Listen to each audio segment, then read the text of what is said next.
Buenas tardes, mi nombre es Cristian Bautista del grupo 126 de la materia Cultura Política. Estoy acompañado de Fabián Echeverría, instructor de matemáticas del SENA, que me va a colaborar con la respuesta de las preguntas de la tarea 2, llamado de contraste. Entonces, pues para empezar, la primera pregunta es, ¿qué diferencias, similitudes y relaciones hay entre Estado, nación y gobierno? Similitudes y relaciones todas porque digamos que los tres elementos interaccionan entre sí. La nación es el conjunto de individuos que hacen parte de un Estado, el gobierno es el conjunto de dirigentes que dictan las normas en una nación y por ende en el Estado. Entonces, pues digamos que hay relación entre los tres diferencias, pues cada uno de los componentes que cada uno representa. La segunda es, ¿qué diferencias, similitudes y relaciones hay entre participación política y democracia? La participación política es el acto por el cual hacemos partícipes a la ciudadanía de la democracia, digamos, de la participación política como el derecho al voto, como la verificación de los dirigentes que van a ser parte del gobierno. Entonces, pues digamos que la participación política es el instrumento y la democracia es como el contexto general. La tercera pregunta es, ¿cómo defines política? ¿Cuál es la diferencia entre la política y lo político? La política es el conjunto de elementos que influyen en una sociedad para regir normas y leyes, y lo político es como la acción que eso encamina. Entonces, digamos que vemos como toda la interrelación entre los que gobiernan y los gobernados. La cuarta pregunta es, ¿qué elementos componen la cultura política?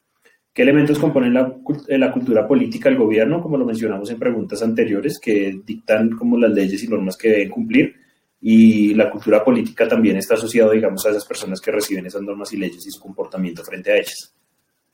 La quinta y última pregunta es, ¿qué elementos involucra el ser ciudadano y cómo definirías los derechos y deberes del ciudadano? Yo creo que el ser ciudadano es finalmente la ejecución de esos derechos y deberes que tenemos dentro de la sociedad. Los derechos son todos esos elementos que nos rigen o a los que nosotros tenemos acceso por ser ciudadanos, y los deberes es el conjunto de normas que debemos cumplir para llevar a cabo, pues tener una sociedad como ecuánime. Listo, Fabián, muchísimas gracias y entonces concluimos con la entrevista. Buenas noches, continuando con el desarrollo de la tarea 2, prosigo con la segunda entrevista. En este momento estoy con José Luis Bautista, quien me va a responder las preguntas. Entonces la primera de ellas es, ¿qué diferencias, similitudes y relaciones hay entre Estado, nación y gobierno? Entre Estado, nación y gobierno hay total correlación. El Estado está compuesto por una serie de entes y corporaciones que permiten manejar el Estado. El gobierno son las personas que están dentro de esos entes o corporaciones, y la nación somos todos. Ok, la segunda pregunta es la siguiente. ¿Qué diferencias, similitudes y relaciones hay entre participación política y democracia? La participación política es un derecho que tenemos todos.